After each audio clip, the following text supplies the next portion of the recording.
Dr. Travers has decided I can introduce myself because, frankly, you all know me. But what you may not know is how I got into doing terrorism research. So I'm going to tell you a little bit about that.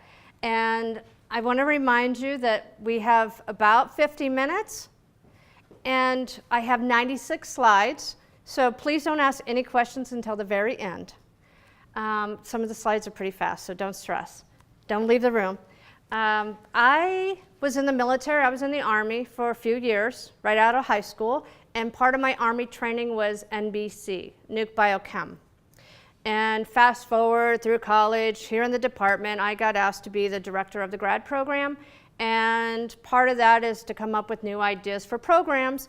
And because of my background in NBC, and we already had a couple Battelle classes on chem warfare and biowarfare, we also had some DoD grants and sarin nerve agent in the department. So I decided, I'll make a CBRN, Chem Bio Rad Nuke Defense Program.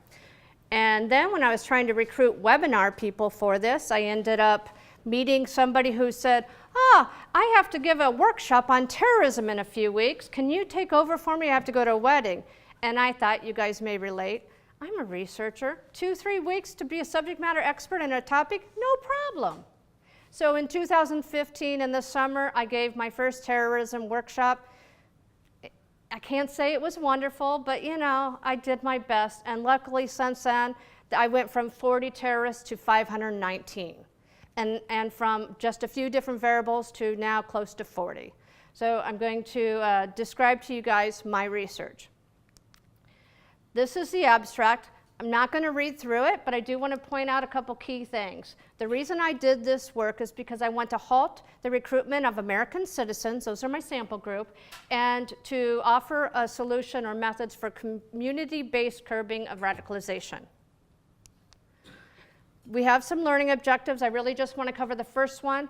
I want you guys to be able to speak as a subject matter expert in terrorism, looking at the different learning objectives about the topic, and I hope that at the end of the 50 minutes, you guys will be able to do so.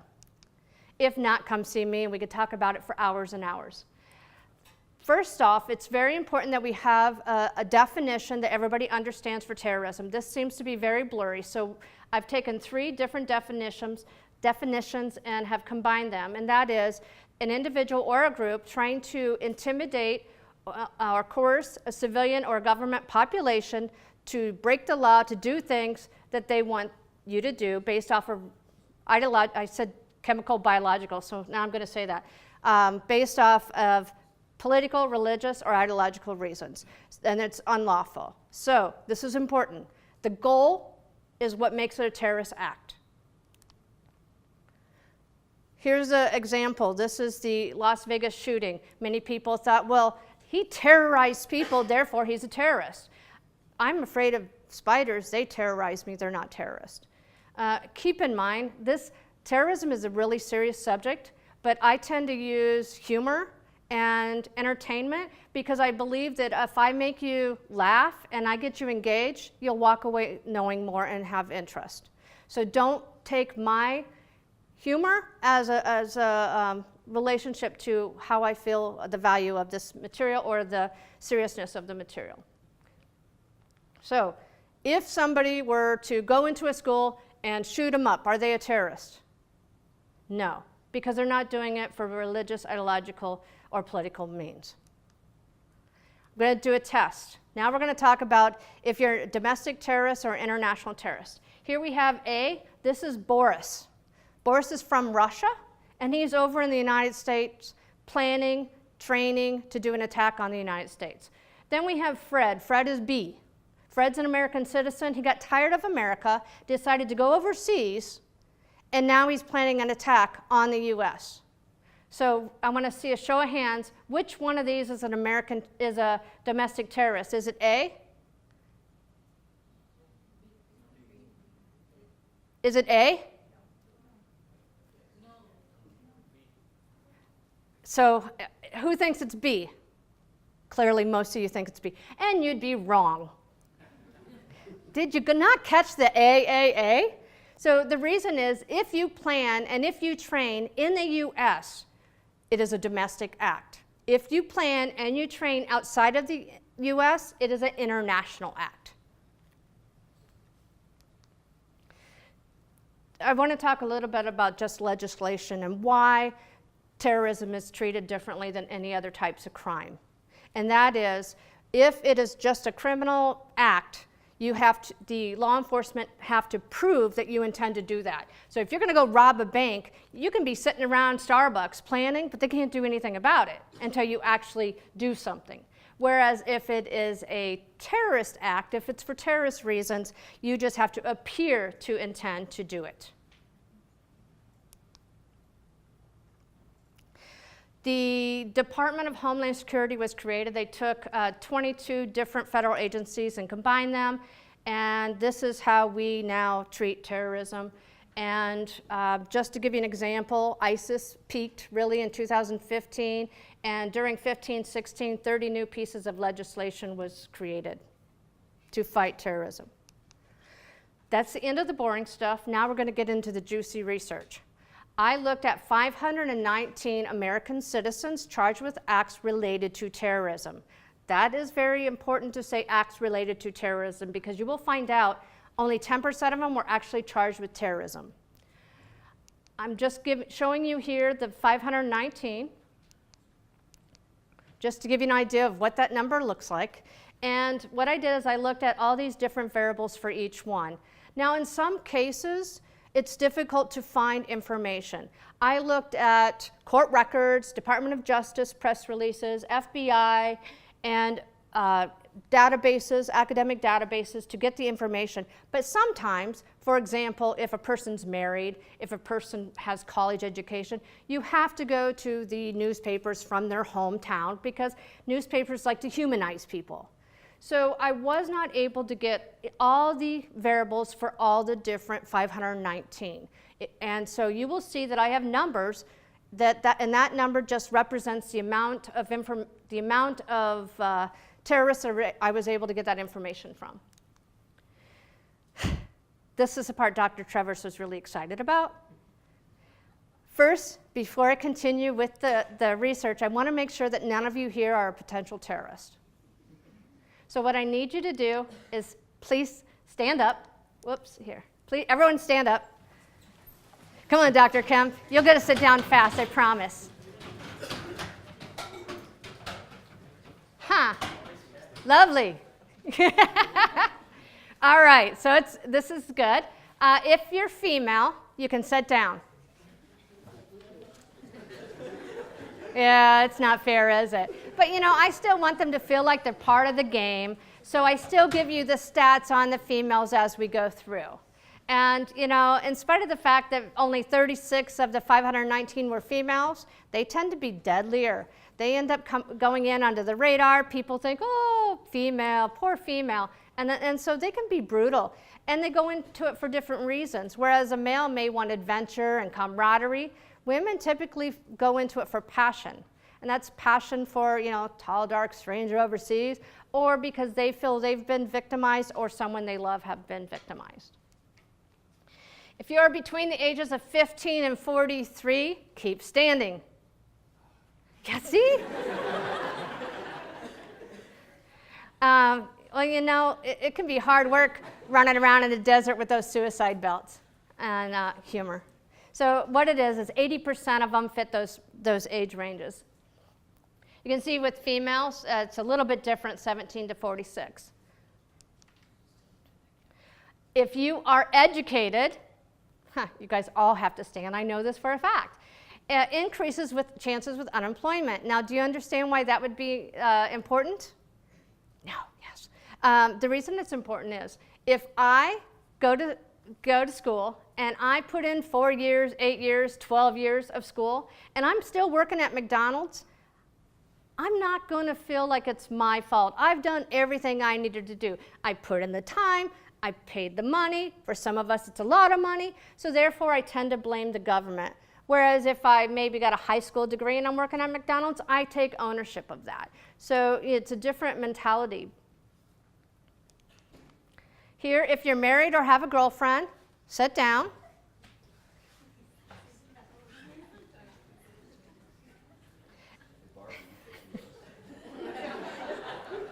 So I'm not trying to disrespect same-sex partners. We just haven't had any terrorists identify as such, so I can only go by the statistics. Now, first you may be wondering why, and that's because women are the voice of reason.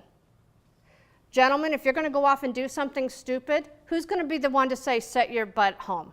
It's going to be the wife or the girlfriend, right? So that's why, no, I'm just kidding, that's not really the reason. I believe that, trust me, I believe it. But the real reason is if you have a commitment, if you have people you have to take care of and loved ones, you're less likely as a male to become a terrorist. Females, it's very different. You recruit your husbands. Well, see, look it over on the female side. Married a terrorist, terrorized together, husband unaware, engaged to a terrorist, divorced a terrorist, and then single. See, women, we're scary.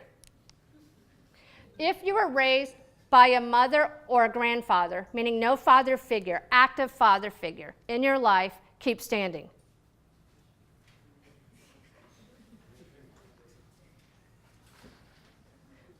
Oh, come on. A couple of you fake it a little bit, stand back up. So much like gangs and other extremist groups, the terrorist leaders, they want to be like a father figure, big brother. So they're going to recruit you, they're going to wine and dine you, introduce you to some pretty ladies, and then, oh, by the way, put on this suicide belt, and do some harm. So yeah, it's a common variable across many different groups. If you come from a poor family, sit down. You're all sitting, so I'm just going to quickly go through this. And the reason is you typically think that the poor, the individuals, are going to be the terrorists. But in fact, they're so busy trying to put food on the table, take care of themselves, they don't have time to get caught up with this.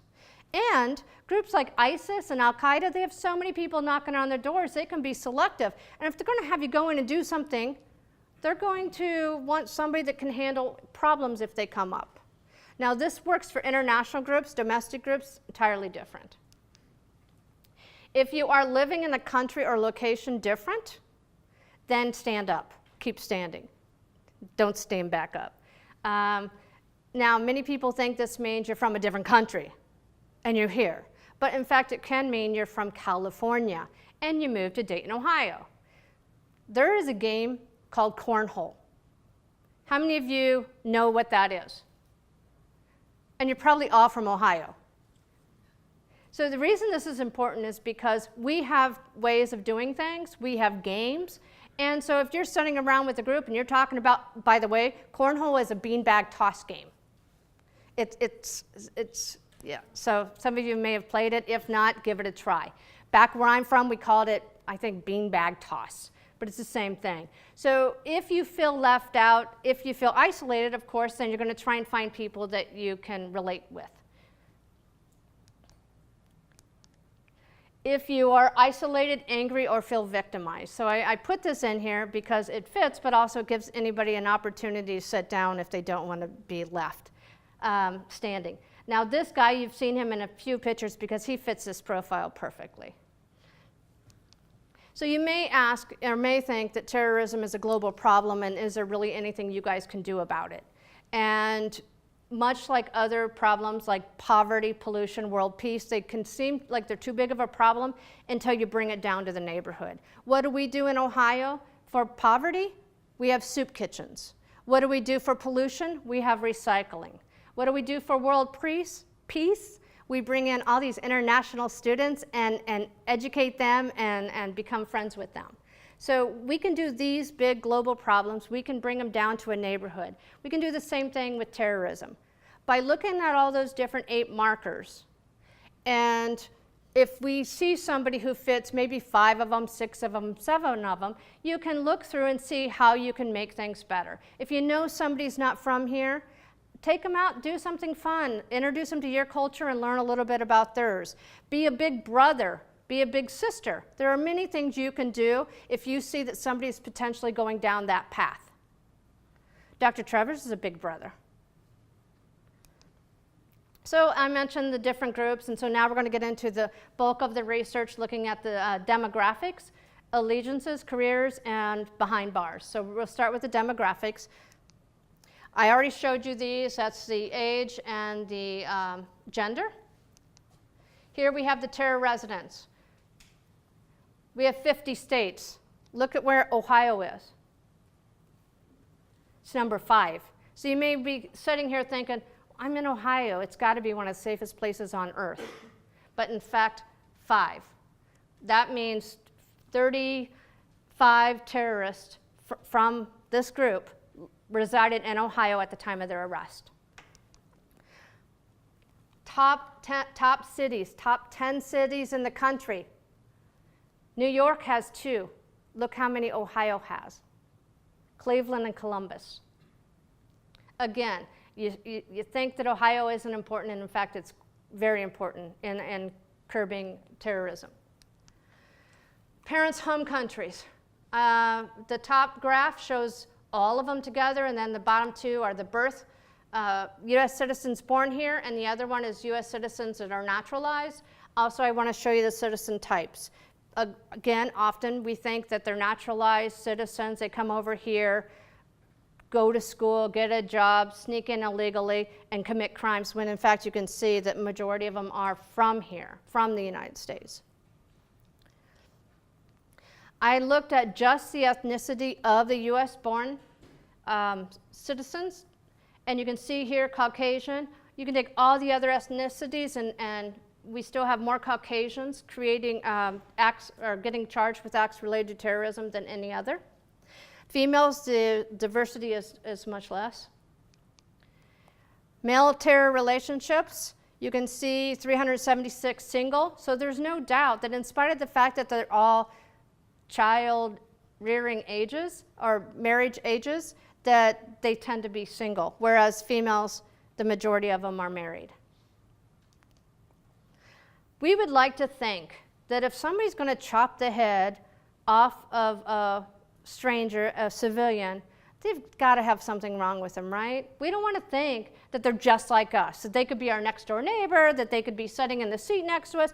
We want to think they have to be mentally ill. There has to be something wrong with them for them to think it's perfectly acceptable to do that. But as you can see here, only 58 had documented mental illness. Now, that doesn't mean some of them are not documented. Sure, some of them are, but still, the numbers are quite small. So sadly, it looks like they're just as sane as the rest of us. Allegiance. So this is a little difficult. If you're aligned with a domestic terror group, and you can say, I belong to X group, there is nothing the law enforcement can do about it, because as American citizens, we have the right to gather. And it doesn't matter why we're gathering. It's just our First Amendment allows us to gather. Now, if you say, I'm supporting ISIS, well, then we got you. Then we can target. So if you say, if you belong to, say, Army of God, which is a domestic terror group, if you belong to them and then you do a criminal act, we can arrest you. But we cannot arrest you for just belonging to a group. So the stats do fall heavier on the international groups, because many times, say I belong to a white supremacist group and I rob a bank. The fact that I belong to a white supremacist group may not come out. I don't belong to a white supremacist group. Here, this is just giving examples of the different groups, domestic groups, and below you see political, ideological, and religious. And you can see by far the majority of them are political. Some of them fall into both. These are the international terror groups, and what is really interesting here is you see how ISIS is number 1. ISIS has only been around since 2014 on the world stage. So to think that it was able to recruit that many more American citizens than, say, Al-Qaeda, which we know has been around at least before 9/11, then they must be doing something. And what it is they're really good at social media. They're very good at marketing. They use camera equipment equal to our Hollywood movie people. So they can easily suck you in. This is just the males aligned. Because of the small number of females, it's not that different. Any of you know this guy, Anwar Awlaki? You know, there's certain people on here that I just at glance, I don't like. And he's a great example, so much so that I have to include a screenshot of him getting arrested for soliciting prostitutes. And the reason is he's supposed to be a religious leader. He was actually helped the U.S. The U.S. reached out to him, trying to understand more about his community, and then he decided to go against us. And in fact, he was the first one targeted by the U.S., and he was killed by a drone in 2011. Despite the fact that he's been dead, he's still recruiting. His videos are still on YouTube. I would not recommend you go to YouTube and watch them because somebody will know. And 18%, that's 94 of these citizens were caught either with email communications with him or with watching the videos in their internet history. These are the U.S. citizens' cells and partners and lone wolf. So you can see that the majority of them aren't working alone. Lone wolf just means that they're acting without anybody telling them what to do and without any support. You can see the majority of them, 62% lone wolf, and the partners in the cells are about equal. I mentioned the numbers in the states, and you may think, well, that's a cell of, well, look, Miami Liberty cell, that's 7. That's almost enough to get them on the map as being a high residence. But they're able to recruit 7 individuals, and that's why they still count. This is just giving you an example of religion and terrorism. You have the number that were raised Muslim, and then the non-raised Muslim, 29% of them converted, and the remaining 19 committed acts not related.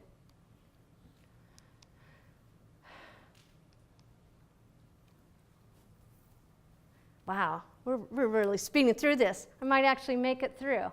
I mentioned college educated, but what I didn't mention before was STEM.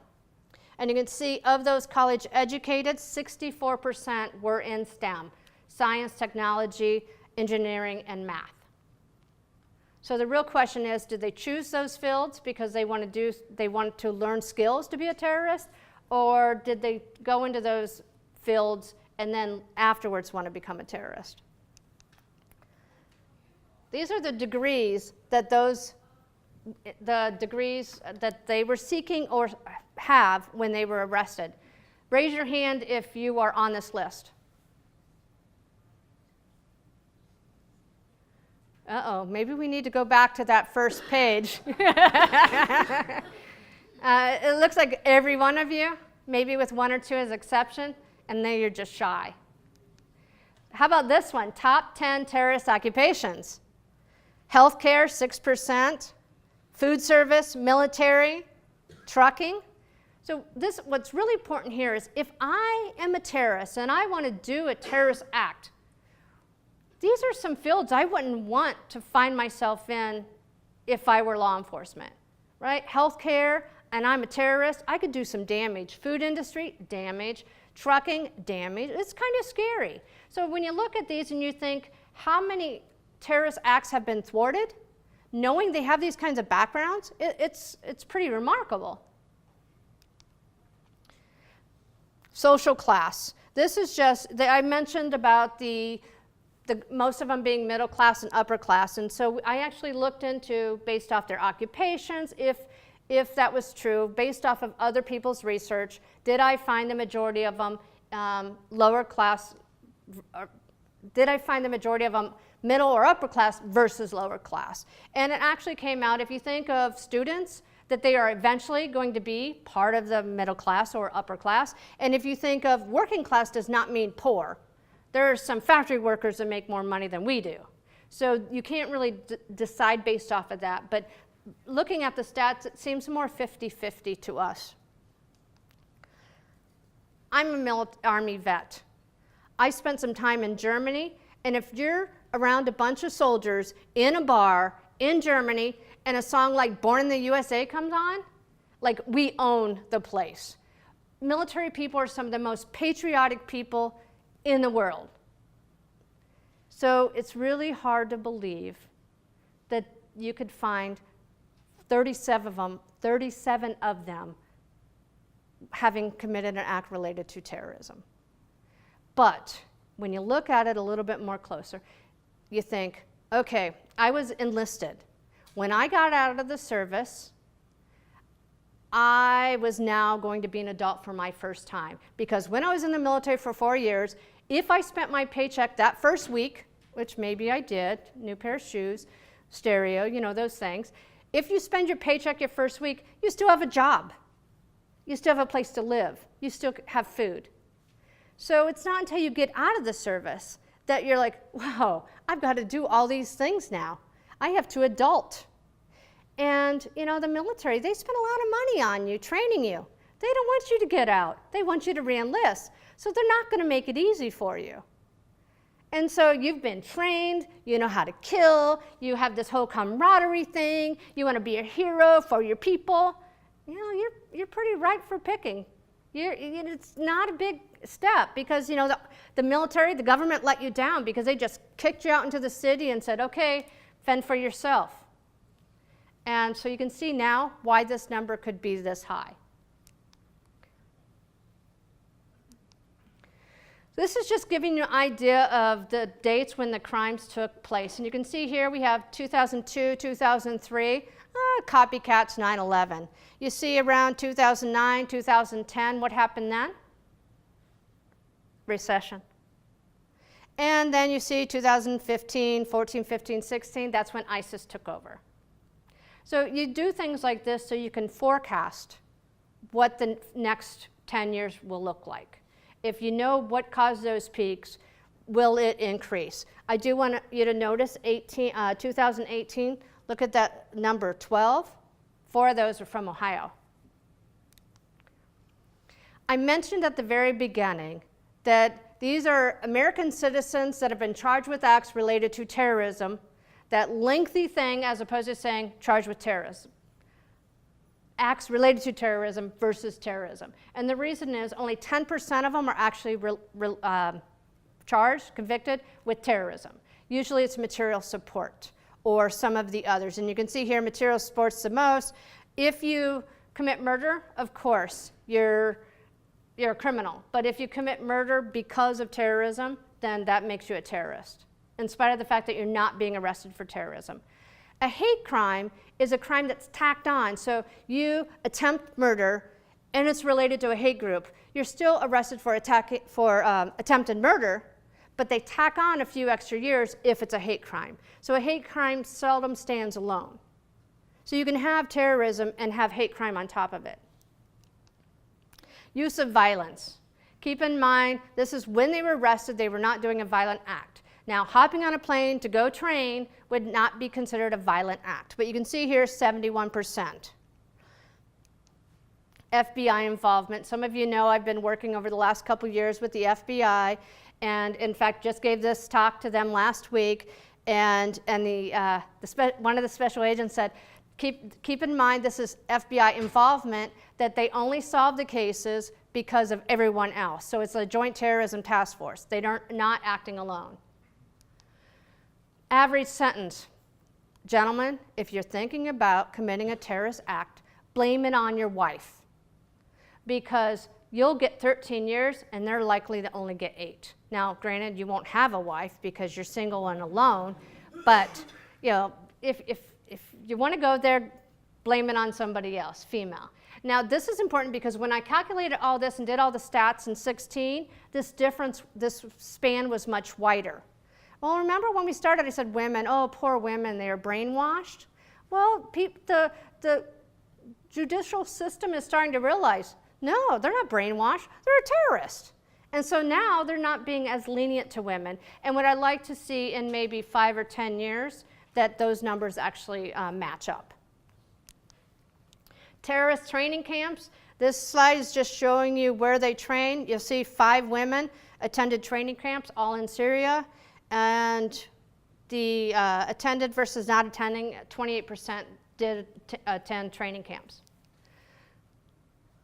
So you're thinking, well, you know, if I stay away from those targeted places, I'm safe. So keep that in mind. Stay away from any military service personnel. Stay away from all public places. Those include malls, swimming pools, and the like. Military installations.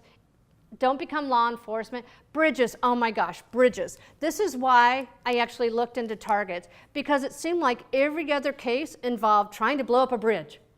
And I was like, surely they've got to be top on the list. And they were pretty high, number 5. As long as you don't hang out with famous people, you're probably pretty safe as well. Weapons of choice. So the majority of these men and women did not use a weapon. They can provide material support. They can do a variety of things not involving the use of weapons. So the reason this is important, and I mentioned recidivism, and this is the people going to jail, getting out, going back to jail.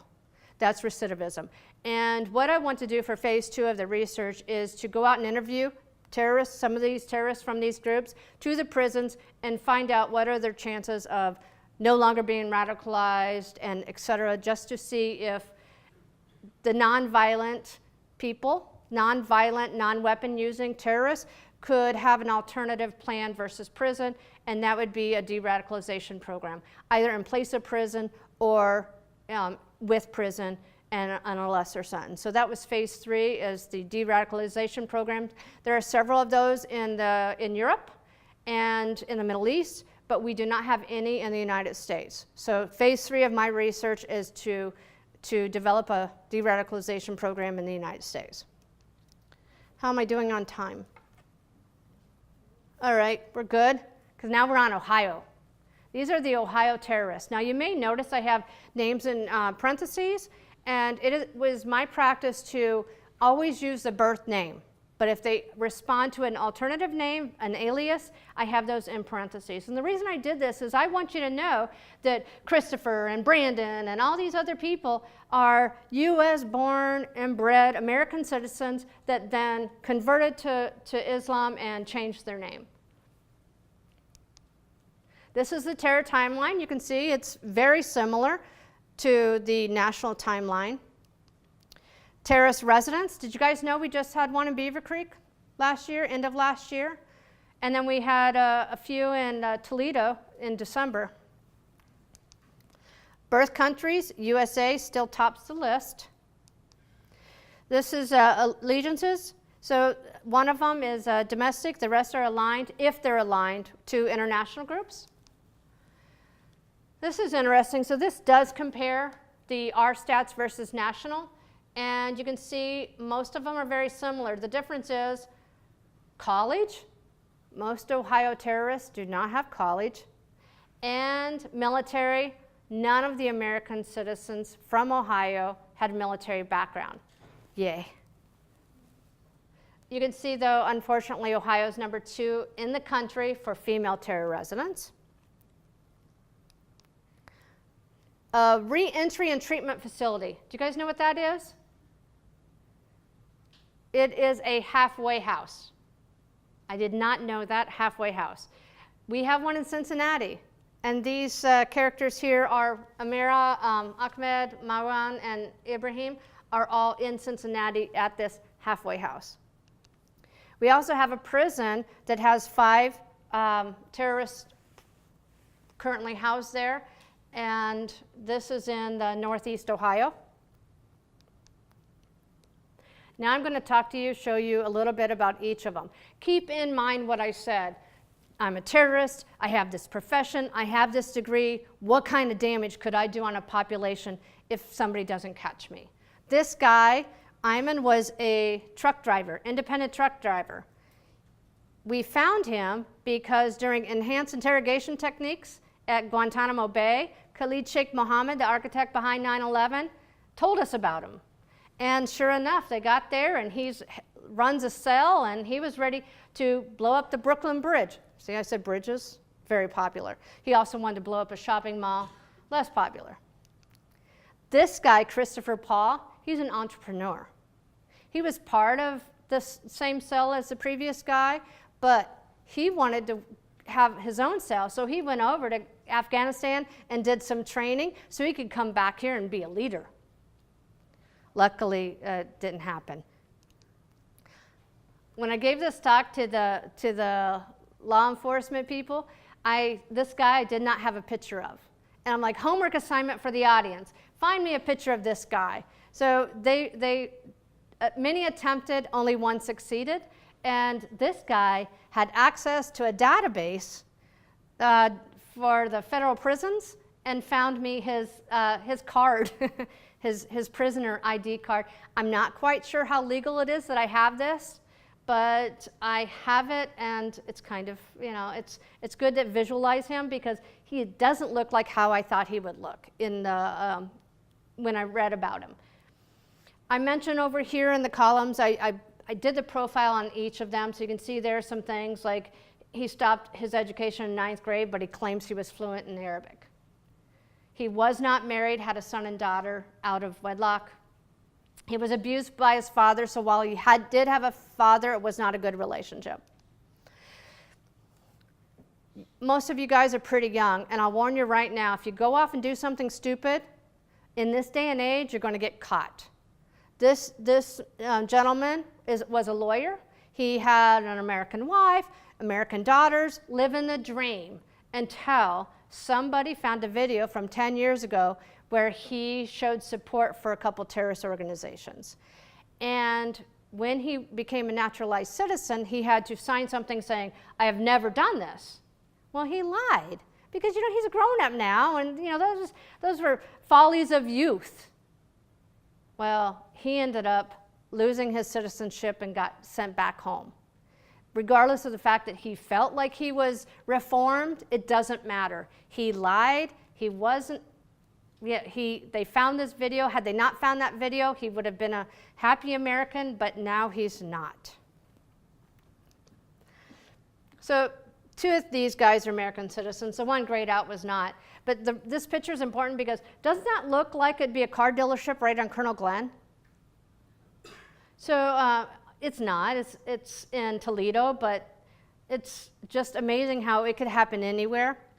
And these are the guys like, but I was only talking about it. I didn't do it. Remember I mentioned appear to intend? These guys were arrested because they appeared to intend, making the verbal threats. These guys, this is the one that was not American resident, American citizen. His brother was, and these two teamed up. They got a $40,000 grant and then used it for personal and for terrorist organization support. How many of you watch Ozark on Netflix? I watched Ozark over the summer, so I think I'm pretty good at knowing what is money laundering, because the whole show is about money laundering. So the big question is this money laundering? These 2 guys paid for a student to go to school, and that student's father gave money to a terrorist organization. So doesn't that sound like money laundering?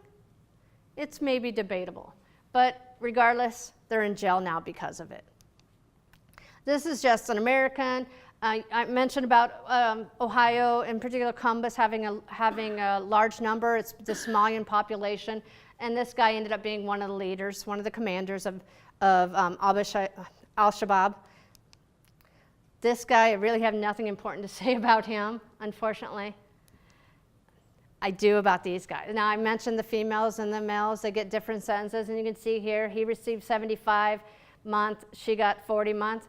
But that's not the important thing. The way they thought they were going to get away with it is they said, but we were skimming off the top. We raised $200,000, and I have a hard time coming up with a couple $1,000s. I want to know what they were doing to raise $200,000. But they raised $200,000 to give to Hezbollah, but they were skimming off the top.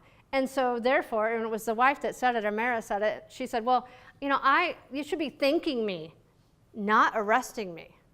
But she did get a 40-month sentence, so they must have thought there was some validity to it, or it was because she's a female.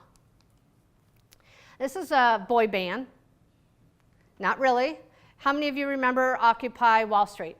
It was 2012. Yeah, so it was a really big movement in the US, and they ended up having pop-up movements in different cities, like Occupy Cleveland. And these 5 guys, by the way, none of them have a college education. These 5 guys decided the Occupy Wall Street movement was too peaceful. So they worked with an undercover FBI agent to plant a bomb, a bridge, again. It was between two affluent neighborhoods, to plant a bomb at a bridge, and as soon as they put this bomb, this inherent bomb, down, they were arrested, thankfully. Don't they look like a boy band? This guy, he was from Columbus, and he was a big follower of Anwar Awlaki, and he went overseas to fight with al-Nusra and died. His little brother wanted to follow in his footsteps, goes over there to train. Right before he arrives, his brother is killed, and so he's smuggled back to the United States, and that's when we get him. He had said on Facebook he was chilling in Istanbul.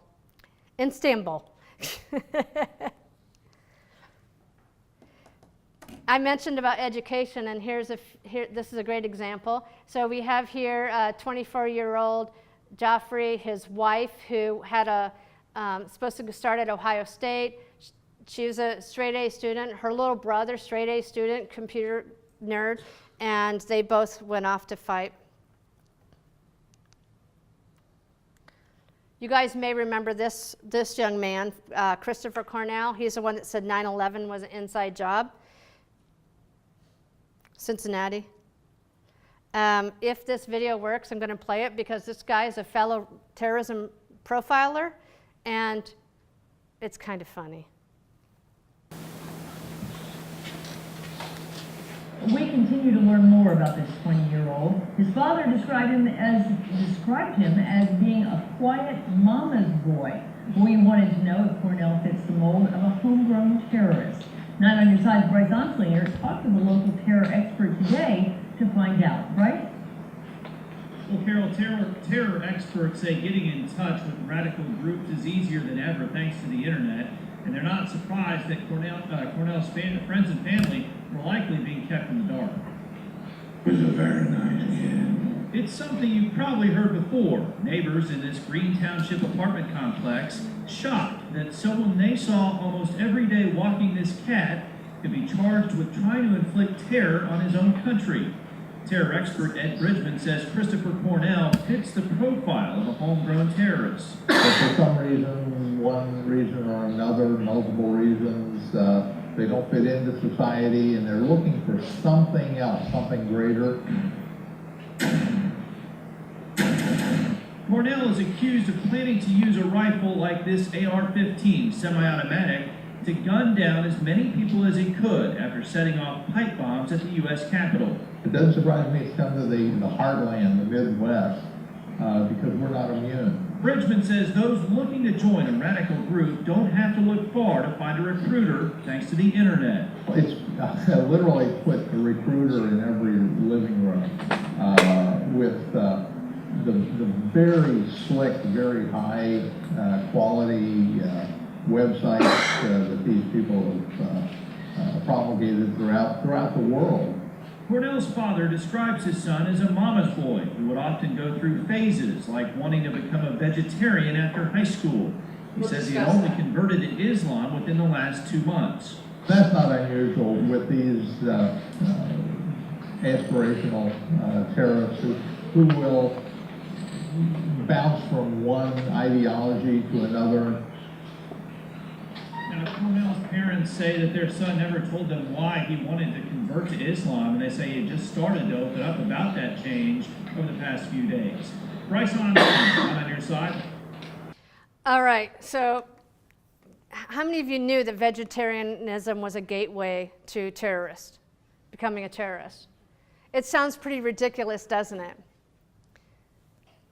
In fact, it's not as ridiculous as it sounds. If you think about a person that becomes a vegetarian, I was a vegetarian for a few years, and then I did the raw food thing, so man, I am like really close to becoming a terrorist, so watch out. You know, when you're a vegetarian, especially others, not me, of course, you start feeling superior. I don't eat animals, and you do. You belong to this isolated group, feeling like you're better than everybody else. So it would make sense that you would jump from one ideology to another, where you want that feeling of belonging to a special group and being better than others. But more importantly, who walks their cat? And the guy was like, that deep voice, he's kind of scary. I would want to like find out more about him. And if he has a basement with a hidden room. I mentioned several times now about people in different occupations and the danger that they could pose. And here's a great example, Terrance ONeill. And he was one that said he was American by birth, not by choice. And obviously a few other things. This one, I just wanted to show you how you don't really have to be smart to be a terrorist. He wanted to show his worth to ISIS, so he sent money. This guy, he was Westchester, he actually he targeted a Wright Air Force Base military officer, and they found out about it and was able to move his family out and, and ultimately get him. He was convicted in 2016, and coincidentally, the day that he was convicted, I was supposed to do a news report on this, news interview. And so I was here at work, doing everything normal because, it's terrorism. I can talk about terrorism. No prep needed. Well, a couple hours before, and I was going to go home because I have this really great library backdrop, so I could look really important when I'm sitting there giving this interview through Skype. And they say, wow, this shooting happened in Dallas, where an African American shot a bunch of policemen. And so instead of talking about this guy and terrorism, I want you to talk about this guy. And if it's not terrorist act, what were the differences? I'd been isolated. You guys know, I was isolated in my office or drinking coffee with Kathy, hanging out. And now all of a sudden, I have 2 hours and I have to know everything about what happened and get home and sound like an expert. It was a little stressful. I managed because, I roll. This guy, again, not very smart, but bought a AK-47 from an undercover agent. That happens a lot. This is one, he's one of them that I would say one of my least favorites. Again, none of them are my favorites, but this guy was just a really horrible person. He wanted to he said, well, I can do explosives in a truck, I can chop heads off. He was planning a list of different things he wanted to do on the 4th of July. In Cleveland. She's a fairly new one, end of last year, and she's new to Ohio, and they ended up getting her because she was speaking with an undercover agent, FBI agent through WhatsApp, the instant messenger application, and was telling him, it's okay, God is with you, just do these things, transfer this money, God is with you. Luckily, God wasn't with her in this case. This is the guy from Beaver Creek. His sister's a Wright State student. And he was captured because earlier in the year, he went to Egypt and did some training. And as soon as he came back, they were able to identify him as a potential terrorist and started following him. This is a new one from December, and Damon Joseph. And he he specifically was targeting a Jewish synagogue, but he was open to killing just about anybody. This is Elizabeth, and she wanted to kill anybody that harmed the environment or a bar full of people. Somehow that was related in her anarchist mind, but yeah, that was her plan. Luckily, she was captured the same week that the previous guy was captured. And this is her boyfriend. And they said, remember I told you the women are really good at recruiting their husbands or boyfriends. They knew something was wrong because when they started dating, he started wearing black shirts and camouflage pants. So just be warned, people will notice if you start wearing camouflage pants and black shirts, you're likely to be a terrorist. That's marker number 9 that I'll add for the next talk. So just a quick reminder, the objectives of this talk. Do you feel like subject matter experts now? I grade most of you. Do you feel like subject matter experts now? Yeah! Our book, so I mentioned R and we. Dr. Ellis, you guys know him. He's an adjunct faculty member, works at the base. He was my co-author. I did this research. I started, as I mentioned, in 2015. And then what I did is I brought him on board about 6 months ago to do all the editing. And by editing, I mean he took weeks to just make it through one chapter because he had to verify every reference, look up every terrorism group, and oh my gosh, I thought he was never going to finish. But luckily he did, and this is now the book. It's available on Amazon and Kindle, and soon to be an audiobook. So that's it. I'm done. Did you catch that? I applauded myself. Yes, sir. First of all, very informative, very informative. This ages me, but back in the 80s, I certainly remember the IRA, the Irish terrorists, and this was something that had a very strong religious theme. Now, and I don't know if this is a great idea for a book, but I think that's an example, because everything about this current Muslim-related terrorism, which is a subset of all the terrorism, you could have said back in the 80s and 90s for Catholics and Protestants fighting in Ireland, including having priests involved and pastors involved as actual terrorists. But they realized that being a terrorist group was not getting them anywhere politically. And so they changed from being a terrorist group to becoming a political group. So that's what happened. And that happens often where, other groups like Hamas and Hezbollah are trying to have a legitimate, non-criminal type of political platform, because they realize more often than not that acts of terrorism, think about it, you kill somebody and they're people that you're supposed to be supporting, all of a sudden you've just lost a big group that you may want their money from. You mentioned about the IRA, but there were several in country. There were several groups, domestic groups, in the book, like the Weathermen Underground. Do you remember them? The Black Panthers. There's several groups, domestic groups, that there's quite a few Cuban groups that were for Cuba or anti-Cuba, and 9/11 was by no means a new thing. The reason it becomes like the marker is because of the amount of people that died. We had several instances where planes were hijacked back in the 70s, and again, 9/11 was just the thing that brought it to the foreground because of the number that died. Unfortunately, it does target a whole group of people when it really was just those individuals. Yes, sir. Very nice, very important. So this is remind me in the 60s, for example, the number one enemy of the US is the communism.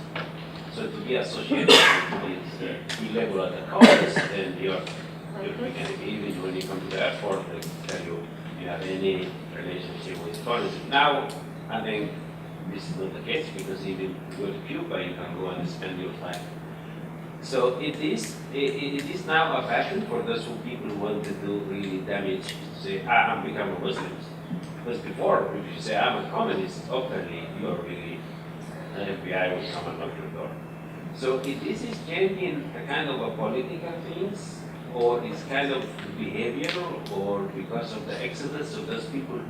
So I don't know what is your comment here, because I don't see anything related to communism here, or people coming from Soviet Unions, or all those spies. So you will see, if you remember back, I know I have 96 slides. Did I mention 96 slides? Where I listed where they came from, the international. And you can see that there's some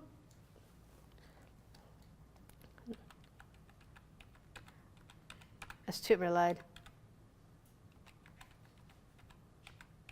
No, I guess I can't find it.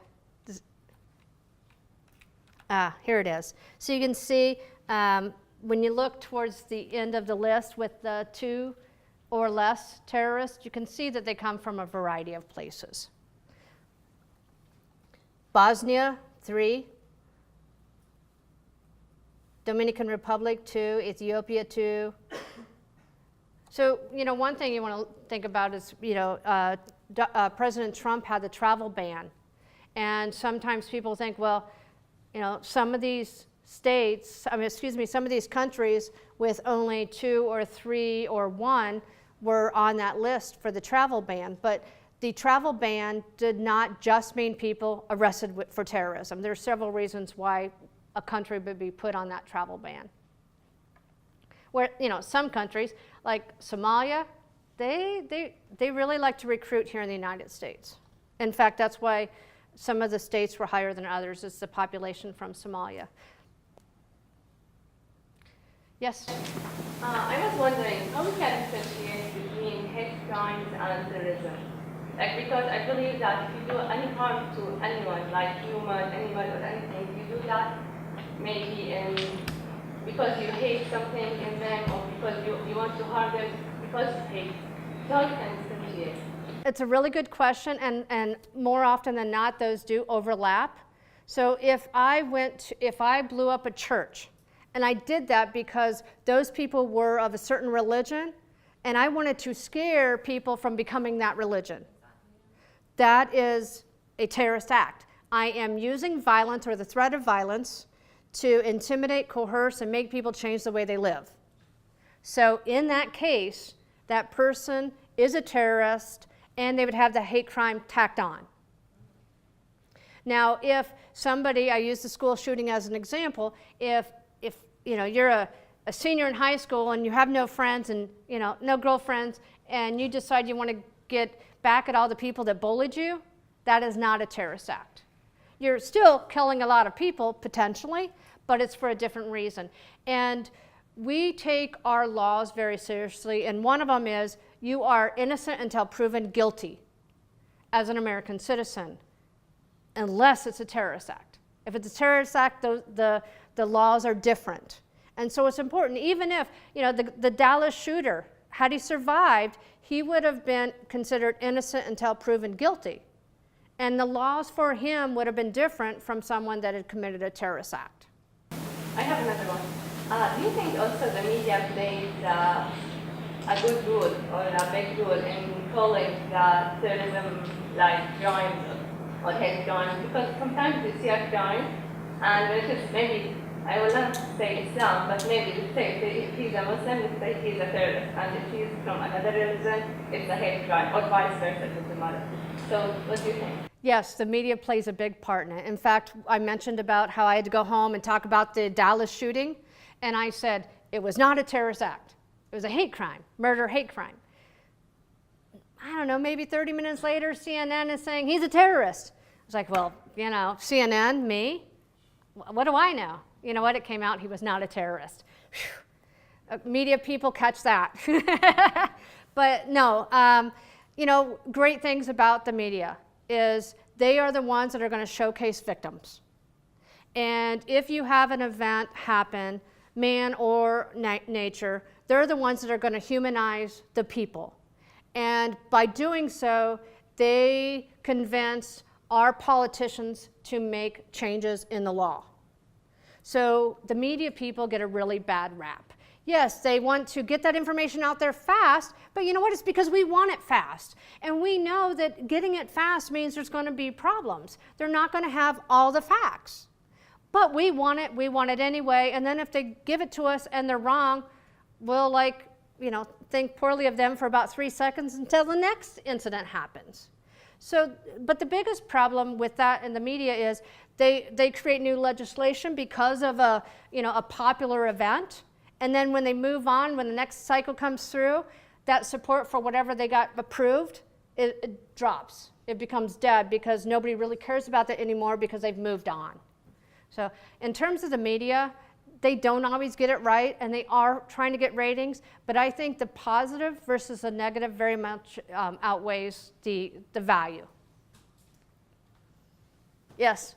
Yes, I wish to find out, do you think the lawyer guy that was arrested for a crime he committed 10 years ago and deported, do you think that could radicalize him, become an international terrorist? I can't hear you. I said, do you think that aspect of arresting him for a crime committed almost 10 years ago could radicalize him to become an international To become a terrorist again? Well, if you think back to the things that would cause you to be a terrorist, isolated, angry, victimized, it could, but I'd like to think the fact that he has a wife and some daughters, that he's just going to roll with the punches and realize that, you know, maybe his message now when he's back home will be, don't screw up when you're 20 years old because it's going to come back to haunt you. I was wondering, why would some states have more terrorists than others, like say California or Ohio, other than maybe population size? So with regard to Ohio, I've been to quite a few security briefings, and what they say is it's the 70-75 interchange, and the fact that our state, you can get to about anywhere else in the country quickly.